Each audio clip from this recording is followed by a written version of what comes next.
সুপ্রিয় সহযোদ্ধাবৃন্দ এবং সাংবাদিক ভাই বোনেরা, বৃহত্তর উত্তরার ছাত্র জনতা, সবাইকে আমার ফুলল শুভেচ্ছা, সালাম এবং দোয়া। একটি গভীর উদ্বেগের বিষয় যে আমাদের ভাই কে এম মামুন, উনি বৈষম্যবিরোধী ছাত্র আন্দোলনের গুরুত্বপূর্ণ একটি পদে ছিলেন এবং উনি প্রায় 3 দিন ধরে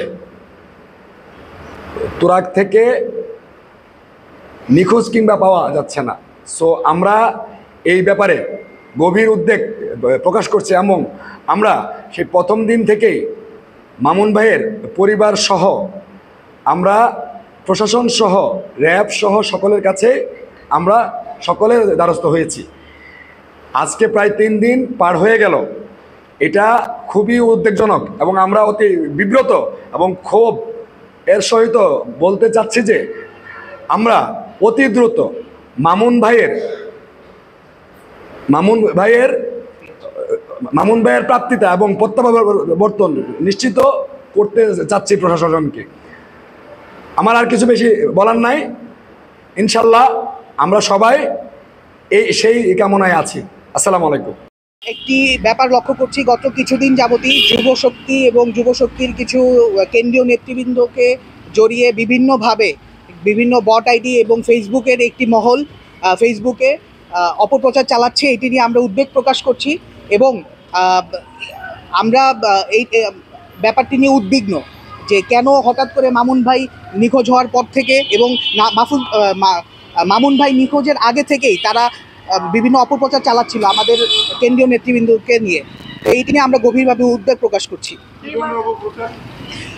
বিভিন্নভাবে এখানে যুবশক্তিকে ফ্রেমিং করার চেষ্টা করা হচ্ছে যে যুবশক্তি হয়তো তাকে নিখোঁজ করতে পারে, এরকম একটি ন্যারেটিভ ইস্টাবলিশের ব্যাপার আমরা দেখতে পাচ্ছি, যেটি একদমই হাস্যকর। কারণ একদম প্রথম থেকেই আমরা এই ব্যাপারটি প্রশাসনকে সহযোগিতা করছি এবং তার পরিবারের পাশে দাঁড়ানোর চেষ্টা করছি। তারপরও কিছু মহল যখন উদ্দেশ্যপ্রণোদিতভাবে এবং সুপরিকল্পিতভাবে যুবশক্তিকে ফ্রেমিং করার চেষ্টা করে, আমি মনে করি এটা রাজনৈতিক প্রতিহিংসা।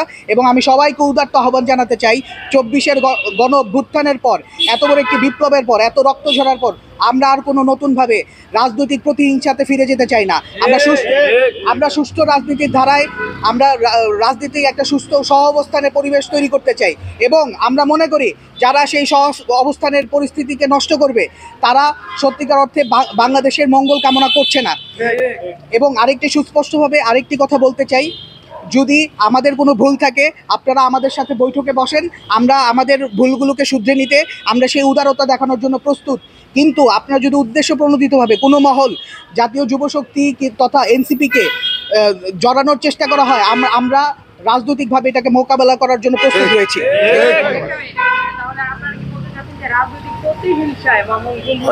আচ্ছা, আমরা আসলে এই ব্যাপারটা নিয়ে আমি মন্তব্য করতে চাই না, যেহেতু এটি একটি তদন্তের ব্যাপার, তদন্ত করছে বাংলাদেশের সকল সংস্থা, এখানে তদন্ত করছে।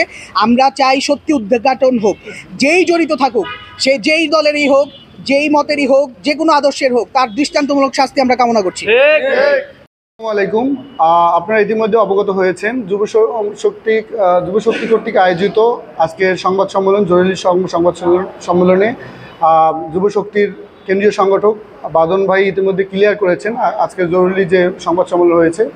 আমরা বৃহত্তর উত্তরা এনসিপি এবং যুবশক্তি এক ঐক্যবদ্ধভাবেই সবসময় পথ চলি এবং পরামর্শ ভিত্তিতেই পথ চলি। আমরা আজকের এখান থেকে স্পষ্ট করে বলতে চাই, একে মামুন ভাই হচ্ছে আমাদের 24-এর একজন আন্দোলনের সহযোদ্ধা এবং তুরাগ থানার একজন যুগ্ম আহ্বায়ক। এখন আমরা দেখতে পাচ্ছি যে 3 দিন হয়ে গেছে, 3 দিন অতিবাহিত হওয়ার পরেও প্রশাসন তাকে খুঁজে বের করতে পারে নাই। এটা আমরা ধরতে পারি যে প্রশাসনের একটা চরম ব্যর্থতা। আমরা প্রশাসনের কাছে উদারত আহ্বান করব, অতি দ্রুত সময়ের মধ্যে তাদের যত ইন্টেলিজেন্ট ফোর্স আছে এবং গোয়েন্দা সংস্থা আছে তারা মানে সেই রকম কাজ করছে না, তাদেরকে আহ্বান করব দ্রুত সময়ের মধ্যে আমাদের এই যে 24-এর আন্দোলনের আমাদের একে মামুন ভাইকে খুঁজে বের করে তার পরিবারকে সুস্থভাবে ফিরিয়ে দেওয়ার জন্য। যদি দ্রুত সময়ের মধ্যে ফিরিয়ে না দেওয়া হয়, আমরা কঠোর কর্মসূচি দিতে এই উত্তরার ছাত্র জনতাকে সাথে নিয়ে এবং আমাদের উত্তরার যুবশক্তি এনসিপি ঐক্যবদ্ধ হয়ে কঠোর কর্মসূচি দিতে আমরা বাধ্য হব।